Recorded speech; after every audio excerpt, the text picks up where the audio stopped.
Hello student, आज हम social science का 8th स्टैंडर्ड का सेकंड चैप्टर यहाँ पे सीखेंगे। What is around us. तो चलिए हम स्टार्ट करते हैं। Dhanvin was roaming in the garden with his mother while walking. A question arose in his mind. Dhanvin ask his mother, what is a land made up of. तो धनविन नाम का एक लड़का है, मतलब यहाँ पे शुरुआत ऐसे की है कि वो उसको मम्मी को पूछता है कि मम्मी लैंड कैसे बनती है। The mother reply, do you see the sun every day. फिर उसके मम्मी ने रिप्लाई दिया, आंसर दिया उसको, क्या तुम रोज सूरज को देखते हो। The sun too has family which is known as a solar family. तो जैसे हम लोगों की फैमिली होती है वैसे सन की भी फैमिली है और उसे सोलर फैमिली कहते हैं। Our earth is one of the member of solar family. और हमारी जो अर्थ है, हम जहाँ पे रहते हैं, वो उस फैमिली का मेंबर है, सोलर फैमिली का मेंबर है। The most important point is that only earth among all members of solar family has got suitable temperature, water and air to sustain living beings. पर बाकी के जो और मोस्ट इम्पॉर्टेंट पॉइंट क्या है कि अर्थ सारे बाकी के मेंबर में से अर्थ ही सिर्फ ऐसी है या ऐसा प्लैनेट है कि जहाँ पे टेम्परेचर, वाटर और एयर इस तरीके से है कि जहाँ पे लिविंग बींग रह सकते हैं, उनकी लाइफ यहाँ पे मतलब वो सर्वाइव कर सकते हैं। Generally it is believe that part of a sun which has been detach from the sun after the collision is earth. तो ऐसे माना जाता था कि सन से कुछ पार्ट, मतलब कोलिजन की वजह से कुछ पार्ट सन का डिटैच होके अर्थ बनी है। At the time of its origin it was the form of fireball. This fireball started to cool down slowly. तो जब वो डिटैच हुआ सन से, तब वो भी एक फायरबॉल ही था। हमारी जो अर्थ है वो भी एक फायरबॉल की तरह ही थी। बट जैसे जैसे टाइम बीतता गया वो धीरे धीरे कूल होती गई। Many elements of the earth got transform into liquid and further into solid form. तो कुछ एलिमेंट्स जो अर्थ के ऊपर के थे वो कुछ लिक्विड में कन्वर्ट हो गए और कुछ सॉलिड में कन्वर्ट हुए। During this process element which got transform into solid are known as lithosphere. तो इस प्रोसेस में जो एलिमेंट सॉलिड में कन्वर्ट हुए उसे लिथोस्फीयर कहा गया। The element which got transform into liquid are known as hydrosphere. और कुछ एलिमेंट्स उसमें उसके लिक्विड में ट्रांसफॉर्म हो गए, उसे हाइड्रोस्फीयर कहते हैं। The element which transform into gases come to be known as atmosphere. और जो एलिमेंट गैस में कन्वर्ट हो गए, गैस में ट्रांसफॉर्म हो गए, उसे हाइड्रोस्फीयर कहते हैं। The element which transform into gases come to be known as atmosphere. और जो कुछ एलिमेंट गैसेस में ट्रांसफॉर्म हुए उसे एटमॉस्फेयर कहते हैं। Above all living world which develop due to land, water and air. और ये पूरी जो दुनिया है वो इन तीनों से ही बनी है, लैंड, वाटर एंड एयर। और इन सब को मिला के कहते हैं हम biosphere and come to be known as the biosphere. In this way, the four spheres came into existence on the earth. इस तरीके से ये जो 4 स्पीयर है वो एग्जिस्टेंस में आए, लिथोस्फीयर, हाइड्रोस्फीयर, एटमॉस्फीयर एंड बायोस्फीयर। और यहाँ पे हमें ये सारे जो हाइड्रोस्फीयर, एटमॉस्फीयर, बायोस्फीयर, लिथोस्फीयर के यहाँ पे हमें डायग्राम में दिखाया है। हाइड्रोस्फीयर मतलब वाटर कंटेंट, लिथोस्फीयर मतलब लैंड, बायोस्फीयर में सब कुछ आ जाता है, air, water and land, atmosphere. ये सारे स्फीयर यहाँ पे हमें दिखाए हैं। Landform like mountains, plateaus, plains and valleys are seen on the lithosphere. ये जो माउंटेन्स है, प्लेट्यूज है, प्लेन्स है, वैलीज है, ये सारे लिथोस्फीयर के कंपोनेंट्स है। The temperature increases as we move towards the centre of the earth and the molten rocks in the interior of the earth known as magma। और जैसे जैसे हम अर्थ के सेंटर में जाएंगे तो टेम्परेचर बढ़ता जाएगा और अंदर मोल्टन रॉक से, तो उसे हम क्या कहते हैं, मैग्मा। मोल्टन रॉक को कहते हैं मैग्मा। और वो कहाँ पे होता है, interior of the earth. There are many gases present in the interior of the earth which rise up with pressure and heat. Interior of the अर्थ में बहुत सारे गैसेस हैं और वो किस तरीके मतलब कैसे राइज अप होते हैं, प्रेशर और हीट की वजह से. अब प्रेशर कौन सा, अंदर जो रॉक्स है वो उसका प्रेशर, और हीट तो अंदर जैसे जैसे हम अर्थ के इनसाइड में जाएंगे टेम्परेचर बढ़ता जाएगा और वहाँ पे बहुत ही हीट होती है. But the pressure of rocks of the surface of the earth is equally strong. मतलब जो अर्थ के इंटीरियर का फोर्स है और अर्थ के जो सरफेस के ऊपर का जो प्रेशर है और बाहर और अंदर का प्रेशर इक्वली मेंटेन है. इस वजह से बैलेंस मेंटेन होता है. दस the balance between the to maintain. मतलब इंटीरियर और एक्सटीरियर का बीच का जो बैलेंस है वो उस वजह से मेंटेन होता है. पर अगर वो बैलेंस बिगड़ गया तो फिर क्या होता है, so the crust of the earth does not break. मतलब जब बैलेंस मेंटेन रहता है तब कभी भी अर्थ का क्रस्ट ब्रेक नहीं होगा. But when the balance between the two is not maintain the crust breaks and volcano erupt. पर जब बैलेंस बिगड़ जाएगा तब क्रस्ट ब्रेक हो जाएगा और वहाँ से वोल्केनो इरप्ट होगा. वोल्केनो मतलब मोल्टन लावा बाहर आ जाता है, उसे कहते हैं वोल्केनो इरप्ट हुआ. वोल्केनो मतलब एक ऐसी स्पेस जहाँ से मोल्टन लावा बाहर निकलता है. Mummy, how is the lithosphere useful to us. उसने फिर से उसके मम्मी को क्वेश्चन पूछा कि लिथोस्फीयर कैसे हमें हेल्प करता है या किस तरीके से हमारे लिए यूजफुल है. वेयर वी कैन, तो उसकी मम्मी उसको आंसर दे रही है. Where can we construct our home if lithosphere is not there. तो उसकी मम्मी उसको पूछती है कि अगर लिथोस्फीयर नहीं होता तो हम हमारा घर कहाँ पे बनाते. Without lithosphere can we get water to drink, agriculture for food, minerals for industries and forest. तो ये उसने कहा कि अगर लिथोस्फीयर नहीं होता तो हमें पानी कहाँ से मिलता, एग्रीकल्चर हम जो फूड के लिए खेती बाड़ी करते हैं तो हमें फूड कहाँ से मिलता, मिनरल्स कहाँ से मिलते. तो ये सब कुछ लिथोस्फीयर की वजह से ही पॉसिबल है. तो ऐसा उसके मम्मी ने उसको आंसर दिया. तो आपको भी ऐसा क्वेश्चन पूछा जाएगा कि how the lithosphere useful to us, तो आपको भी ये जो आंसर है वो उसमें लिखना होगा. आगे एक्टिविटी के लिए क्वेश्चन दिया है. Draw a picture depicting all the details you observe on lithosphere based on our conversation. तो यहाँ पे कहा है कि लिथोस्फीयर के ऊपर आपको और क्या क्या आप देखते हो उसका आपको पिक्चर ड्रॉ करना है. ऐसा यहाँ पे एक्टिविटी दिया है. फिर दूसरा स्पीयर है हाइड्रोस्फीयर. हाइड्रो मतलब water. Now let me talk to you about hydrosphere. The hydrosphere is the liquid component of the earth. Hydrosphere हमने जो पहले पेज पे पढ़ा था कि हाइड्रोस्फीयर मतलब लिक्विड कंपोनेंट है. जो एलिमेंट लिक्विड फॉर्म में रहे थे उसे हाइड्रोस्फीयर का नाम दिया गया. It includes ocean, seas, lakes, ponds, rivers and stream. तो हाइड्रोस्फीयर में कौन से कंपोनेंट्स आते हैं, ओशियंस आते हैं, seas, lake, ponds, river and streams. On the surface of the earth the area of water is more than that of the land. और water का जो एरिया है अर्थ के ऊपर वो ज़्यादा है लैंड से.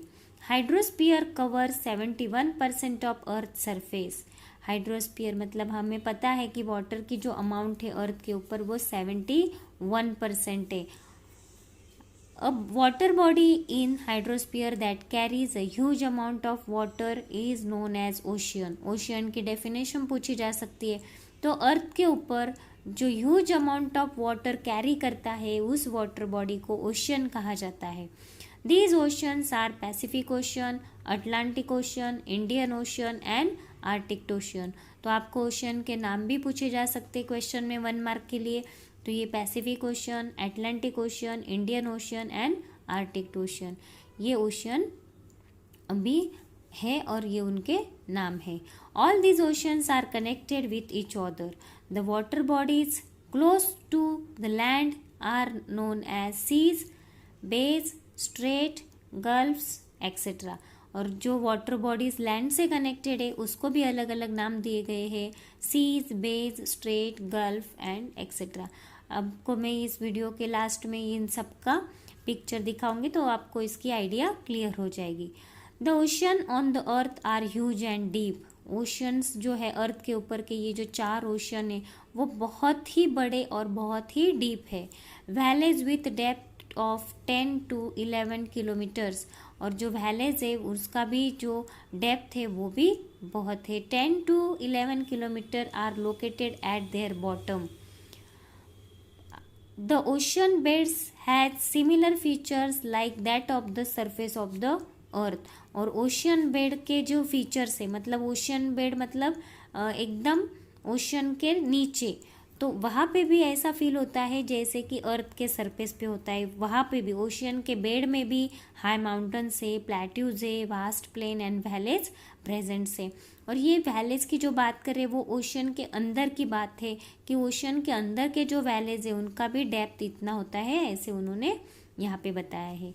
आगे फिर से मम्मी को वो क्वेश्चन पूछ रहा है, mummy how much water will there be in the seas since sea water is a salty is it useful to us. उसने पूछा कि सी में पानी कितना होता है और वो जो सी वाटर है वो सॉल्टी होता है, तो वो हमारे लिए कैसे यूजफुल है। यस, उसकी मम्मी उसको जवाब दे रही है। Yes, ocean contain 97% of total amount of water on the earth. Earth के ऊपर 71% है और 71% का 97% अमाउंट जो है वाटर का वो ओशियन में बिलोंग करता है। Approximately 1/3 of remaining water is trapped in ice caps and glaciers at the poles and Himalayas and the other mountains. Glaciers मतलब आइस के जो बड़े बड़े माउंटेन्स है उनको कहा गया है। तो 97% ऑफ टोटल वाटर जो अर्थ का है वो ओशियन में होता है। आगे उन्होंने कहा है कि 1/3 वाटर कहाँ पे है, ट्रैप्ड आइस कैप्स में, ग्लेशियर्स में ट्रैप्ड है, मतलब 97% का 1/3 water. Some water is accumulated in the lake, some flows in the river and some are stored in the interior of the earth as a groundwater. The amount of potable मतलब fit for the drinking, potable water मतलब जो पानी पीने लायक हो उसे potable water कहते हैं। The total amount of potable water is less, जो पीने लायक पानी है वो अर्थ पे वो बहुत ही कम है, इसलिए फ्रेश वाटर इज प्रीशियस ऐसा कहा गया है। This fresh water is required by living being for their existence, और लिविंग बीइंग के एग्जिस्टेंस के लिए फ्रेश वाटर ही बहुत ज़रूरी है। The moisture for rain which is the main source of fresh water comes from the ocean only.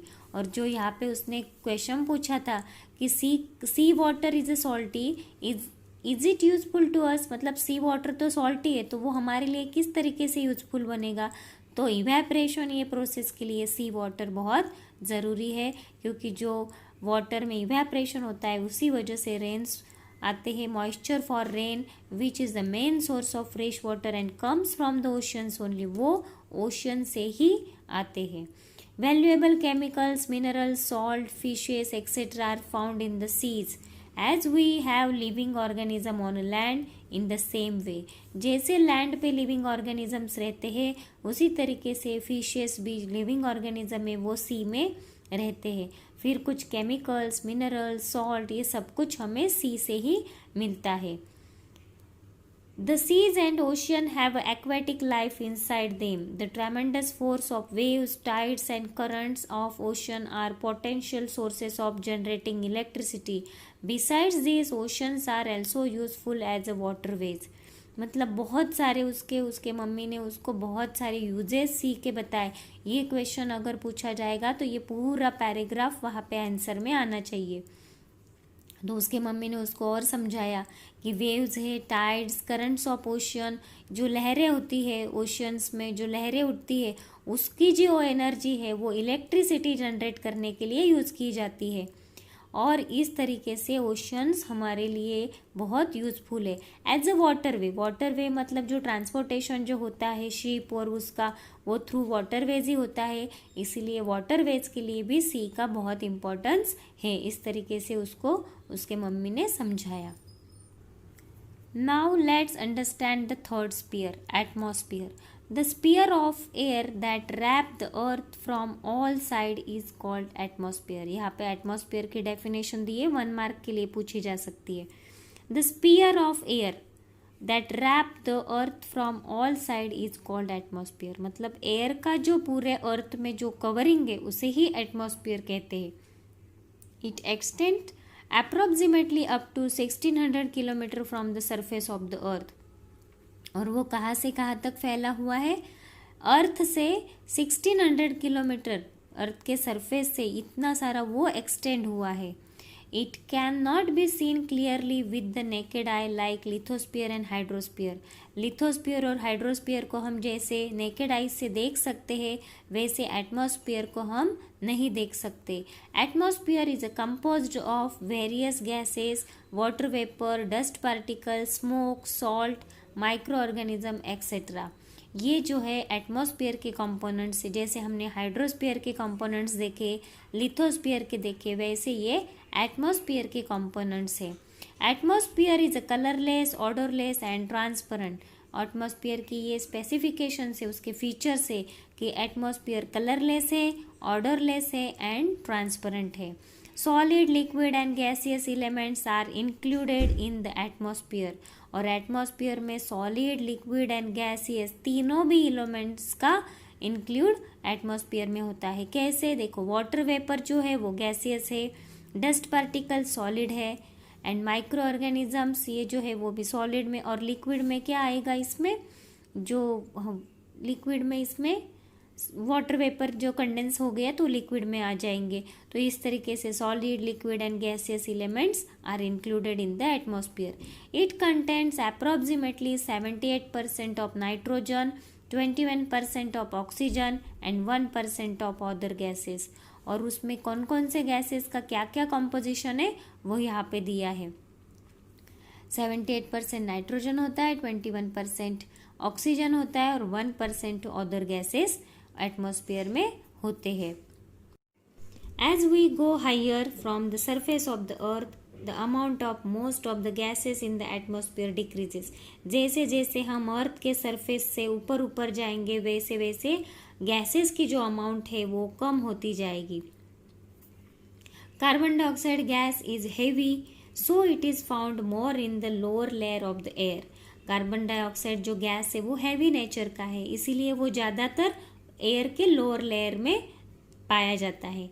Ozone gas comprises of very small proportion in the air.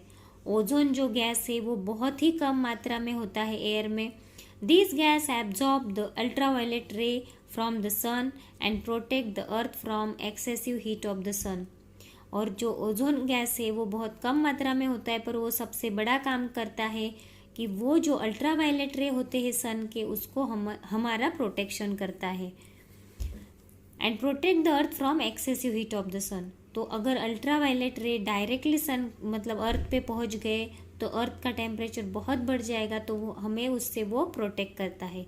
This gas is more in proportion in the morning and in the open ground and in the air near the sea. और ये जो gas है वो ज़्यादा मात्रा में पाया जाता है मॉर्निंग में, ओपन ग्राउंड में पाया जाता है और एयर नियर द सी, यहाँ पे वो ज़्यादा मात्रा में पाया जाता है। Gases like oxygen and nitrogen keep the living creature on the earth live. और जो एटमॉस्फेयर में जो ऑक्सीजन, नाइट्रोजन है वो हमारे जो लिविंग क्रिएचर है उनको ज़िंदा रखने के लिए हेल्प करते हैं, क्योंकि रेस्पिरेशन में हमें ऑक्सीजन की बहुत ज़रूरत होती है। Nitrogen reduces the intensity of oxygen. Water is the most important component in the atmosphere. और वाटर का रोल बहुत इम्पॉर्टेंट है एटमॉस्फेयर में। Due to heat the water in the form of vapour evaporates and mixes with air which is known as moisture. Heat की वजह से water का evaporation होता है और वो एयर में मिक्स होता है, उसी को हम मॉइस्चर कहते हैं। The process of cooling of vapour is called condensation. और वेपर जो वाटर वेपर निकलती है उसे अगर ठंडी हवा लग जाए और वो कूलिंग हो मतलब वो वेपर्स कूल होते हैं तो उस प्रोसेस को हम कहते हैं condensation. Various form of moisture like dew, fog, clouds and precipitation are due to condensation. तो ये वाटर के सारे जो फॉर्म्स है वो कंडेंसेशन प्रोसीजर से होते हैं। Dew, fog, cloud and precipitation are due to condensation. The effect of atmosphere is seen on human being in every aspects of life, such as in their food habits, clothing, habitat, color, economic activities, etc. और जो atmosphere का effect है वो human being पे बहुत effect करता है। मतलब जहाँ पे जैसा एटमॉस्फेयर रहता है उस तरीके से लोगों का खाना, रहना, इकोनॉमिक एक्टिविटीज़ सब कुछ एटमॉस्फेयर पे डिपेंड है। Many dust particles are seen in the atmosphere. Spreading of sun rays are visible due to these particles. और जो डस्ट पार्टिकल्स जो होते हैं एटमॉस्फेयर में वो मतलब एटमॉस्फेयर का एक कंपोनेंट है जो डस्ट पार्टिकल, उसकी वजह से जो सन के रेज है वो हमें विजिबल्स होते हैं। It is due to dust particle that it does not suddenly turn dark after the sunset and it does not suddenly turn bright after the sunrise. मतलब सनसेट होने के बाद वो डस्ट पार्टिकल डायरेक्टली डार्क भी नहीं हो जाते हैं और सनराइज होने के बाद वो डायरेक्ट ब्राइट भी नहीं होते हैं। The sun rays are reflected back with the help of these dust particles on the surface of the earth and we receive the light of the sun. तो जो डस्ट पार्टिकल है उसकी वजह से जो सन रेज है वो reflect होते हैं और हमें सन की लाइट अर्थ पे रिसीव होती है। We receive the light of the sun. We are able to listen the sounds due to presence of atmosphere. Atmosphere नहीं होता तो हमें साउंड भी सुनाई नहीं देता क्योंकि वहाँ पे मीडियम की ज़रूरत होती है जो एटमॉस्फेयर में अवेलेबल है, air. That is why radio and Doordarshan telecast is possible. क्योंकि हम अभी सीखेंगे 8th स्टैंडर्ड में साइंस में how the sound be produced and how the air is helpful to propagate the sound waves. Now यहाँ पे एक फिगर दिया है आपको, amount of gases in the atmosphere, oxygen का content, nitrogen and other gases. ये figure आप इसके एक्सप्लेनेशन के दौरान एग्जाम में ड्रॉ कर सकते हो। Then biosphere, the part of lithosphere, hydrosphere and atmosphere where the living world exist is known as biosphere.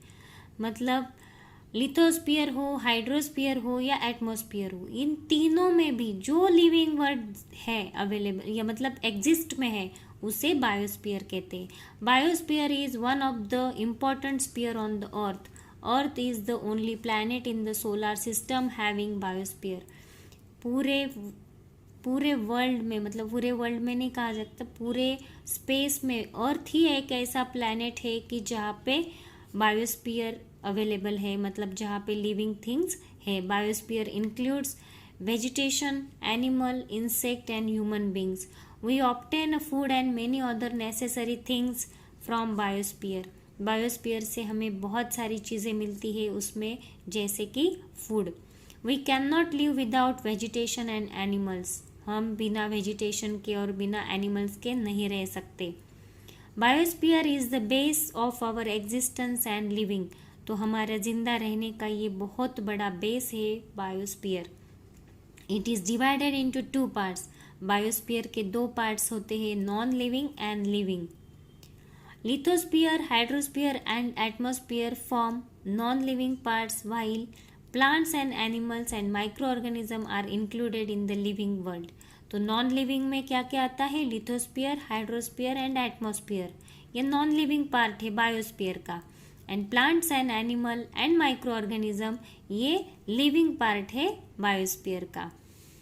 If man harms the earth by his activities, then do you think it will affect this spheres? Yes, of course, ये activity based question है तो आप इसके ऊपर discussion कर सकते हो कि मैन की एक्टिविटी की वजह से अगर ये तीनों भी जो स्पीयर्स है उनमें कुछ हो गया तो क्या इफेक्ट हो सकता है, ये आपको इसमें डिस्कस करना है। यहाँ पे एक फिगर दी है आपको, कंपोनेंट्स ऑफ बायोस्फीयर। तो बायोस्फीयर के जो लिविंग कंपोनेंट्स है उसमें सारे लिविंग थिंग्स आते हैं और जो नॉन लिविंग में है वो सब फैक्ट्रीज, फिर नेचुरल में ये सब कुछ आएगा, मैनमेड में फैक्ट्रीज, टेम्पल्स, बिल्डिंग्स, रोड्स, ये बायोस्फीयर के नॉन लिविंग कंपोनेंट्स।